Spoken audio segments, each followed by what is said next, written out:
کہ حضرت حسین کی شہادت ہو گئی، لہذا اس مہینے میں کوئی خوشی کا کام نہیں کر سکتے، شادیاں نہیں کرتے ہیں، دعوتیں نہیں کرتے ہیں۔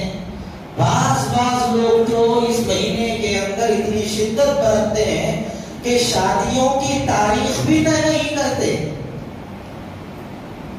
شادیوں کے لیے بچیوں کو دیکھتے بھی نہیں، دیکھ لیے تو ہاں یا نا میں جواب دیتے بھی نہیں، رکھو محرم کا مہینہ چل رہا، کیا ہوتا کہ کیا نہیں کی۔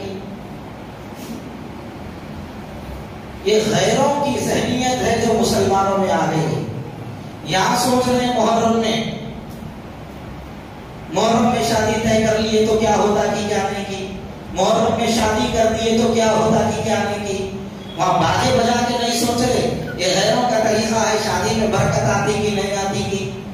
ہم جمعیاں کر رہے ہیں، ہم ہلدی مہندی کے بکرے کاٹ رہے ہیں، کیا ہوتا کہ کیا نہیں کی، وہاں دماغ نہیں آتا۔ ہم امام صحابی باندھ رہے ہیں، کیا ہوتا کہ کیا نہیں کی، یہ نہیں سمجھ۔ مرد کے لیے مہندی لگانا جائز نہیں ہے، ہم نوشاد کو مہندی لگا دیے، کیا ہوتا کہ کیا نہیں کی، وہاں کچھ بھی نہیں سوچ رہے۔ سوچ رہے ہیں تو ایسی جگہ پہ جہاں پہ سوچنا جائز بھی نہیں ہے۔ اس لیے میرے بھائیوں، یہ غلط فہمی اپنے ذہنوں سے نکال دیجئے کہ محرم کا مہینہ نحوست کا مہینہ ہے، ایسی بات نہیں ہے، بلکہ محرم کا مہینہ عظمت والا مہینہ ہے۔